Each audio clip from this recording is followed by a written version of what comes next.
I am so excited to see you again. I hope you're excited to see me too. So this week we're going to be talking about another one of the elements of art, and that is space, not outer space. Space in art is the area around, inside, or between shapes or forms. So there is positive space, like the space taken up by Mr. Frog here.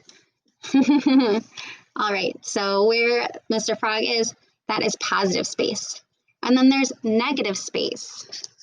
And negative space is the empty area around an object. So the empty space around an object, so everywhere around the frog. And there are some objects that have negative space and positive space, right? Like this roll of tape here has positive space where we can see the tape roll, negative space around the tape, and also negative space through the tape, right? All right, so we're gonna watch a video that tells us a little bit more about space, and I'll be right back with you. What is space? Frank Lloyd Wright, the famous architect, said that space is the breath of art. Seems weird, right? Art doesn't breathe. What he means, though, is that space is essential in art. In fact, space is something every piece of art needs in order to exist. When we are talking about art, space is everywhere. Space is the area or distance around and between and inside the different parts of the artwork. There are a lot of ways to describe space when it comes to art. It can be positive or negative, open or closed, shallow or deep, and even two-dimensional or three-dimensional. But how do artists create space? For three-dimensional artists, it's easy. Anything with height, width, and depth automatically takes up space. But for two-dimensional artists, their work only has height and width, so they need to create the illusion of space. An illusion is when you make it look like something exists. Two-dimensional artists create illusions that make it look like their work has depth and space. So let's look at those ideas a little more. How do three-dimensional artists use space? The sculpture itself takes up space, of course, but it also interacts with the space around it.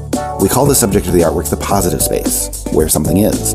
We call the empty space the negative space, where something is not.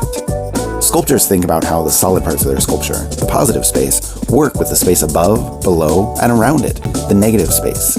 Some artists even create space inside of their sculptures. Barbara Hepworth is a sculptor famous for creating negative space inside of her works. If you look at one of her sculptures, you will notice smooth surfaces, elegant curves, and beautiful forms. But you will also see negative space inside the form. This empty space makes the sculpture more interesting, and it makes you pay attention to the positive form as well as the negative space. As we said, two-dimensional artists utilize space too.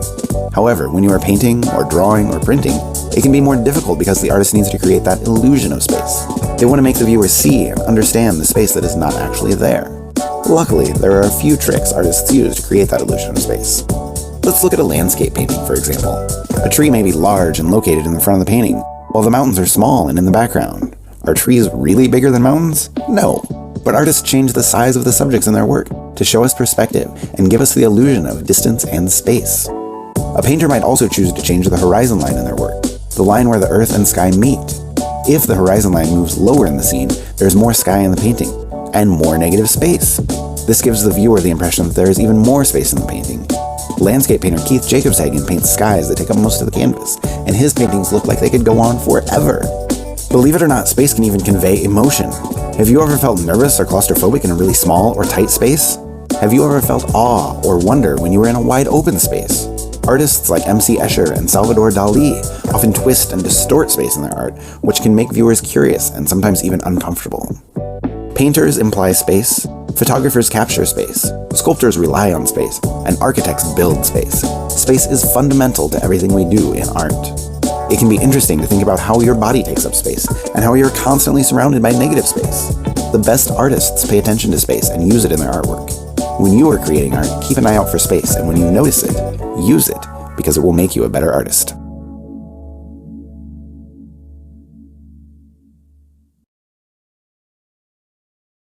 So now we're going to be good artists, and we're going to use some space in our artwork this week. All right, so what you'll need for this today is a pencil and a piece of paper. That's it. All right, so here's what we're going to do first. Okay, so first, you're going to draw 2 lines. You're going to draw 1 line across the paper in the lower half of the paper, and then 1 line through about the middle of the paper. And they don't have to be perfectly straight across. They can be a little wobbly, or they can be taller on one end and shorter on the other end. But as long as it goes all the way from one end of the paper to the other, from one end to the other. The space that we'll be creating, or the way we're going to create the illusion of depth in our artwork this week, is we're going to be using size and placement. All right, now it's time to go ahead and start our artwork. So we're going to be creating the illusion of space using the scale technique and the placement technique. So I'm going to go ahead and start by adding a cactus in each one of these planes. Okay, so here we have the foreground, which is on the bottom. Again, that's the foreground. Then in the middle, we have, guess what that's called? The middle ground. And then we have the background. So we need to put our cacti on each of these planes, and as the cacti go back, should they be getting larger or smaller? When you look into a field, maybe there are trees in the distance. Do those trees in the distance look larger, or do they look smaller as you look out? I think they look smaller, right? So I'm going to go ahead and draw my first cactus.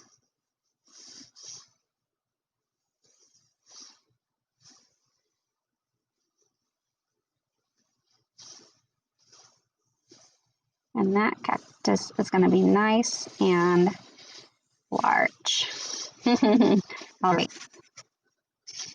Go ahead and erase these lines that are in the middle of my cactus. Oh no. Well, I'll have to erase that a little bit better later.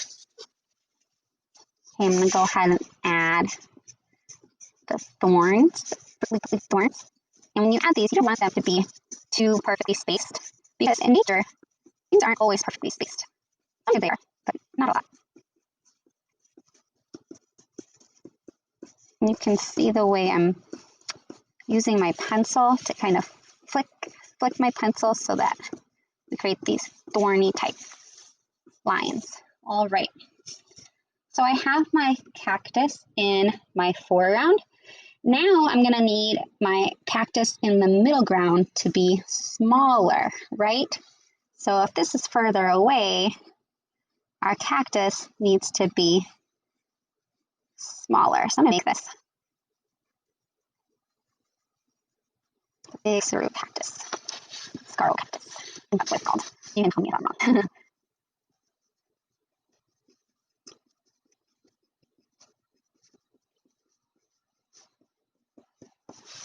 All right, and then we need one cactus in the background.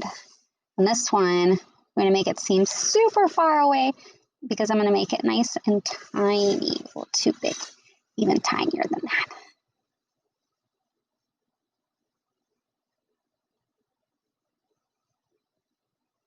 You can't even see its thorns. I'm just putting dots for its thorns. All right, so that is our first step. So now I'm going to go ahead and add some characters to the foreground here, as if they're standing in front of the desert taking a photo. All right, so because it is Hispanic Heritage Month and Dia de los Muertos is coming up, I am going to draw some skeletons. You can draw whatever characters you'd like here. And I'm going to draw my skeletons, and I'm just going to draw a nice easy skeleton just in case you want to draw a skeleton with me. I'm going to draw some eyes that are like loose upside down hearts and a nose that looks like a heart. And then a nice open smile with some teeth and a tongue. All right. I'm going to draw the neck bones and the shoulder bones and arms. Oops.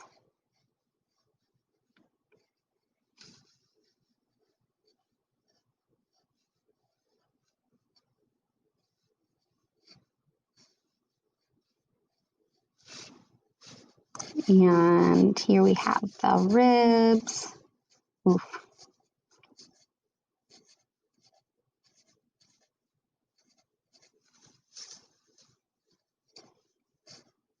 And the pelvic bone. And the leg bones.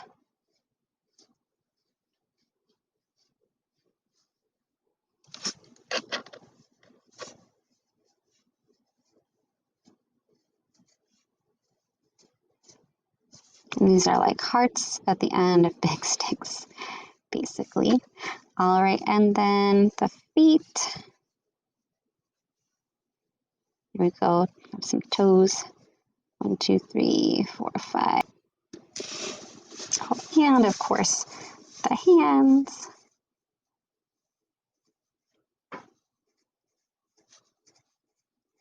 One, two, three, four, five. Okay. Okay, that is my easy skeleton.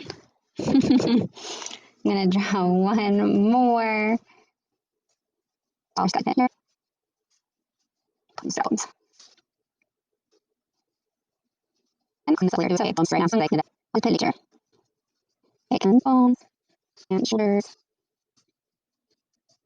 and arm bones. Wow, they're up there. Oh, this is a little funny here.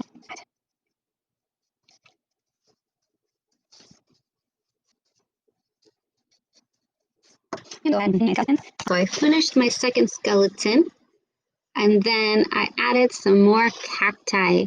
So I added the prickly pear and the, it's called the ocotillo. They're usually a lot taller than that. That's just a baby, I guess.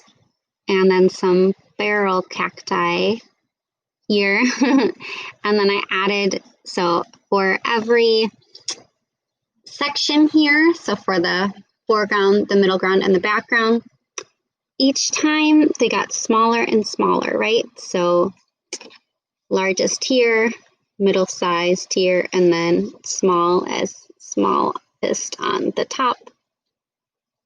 I added some things in the background. I added some kind of a mountainous region back here, and I just added some grass or grass-like plants in the center here.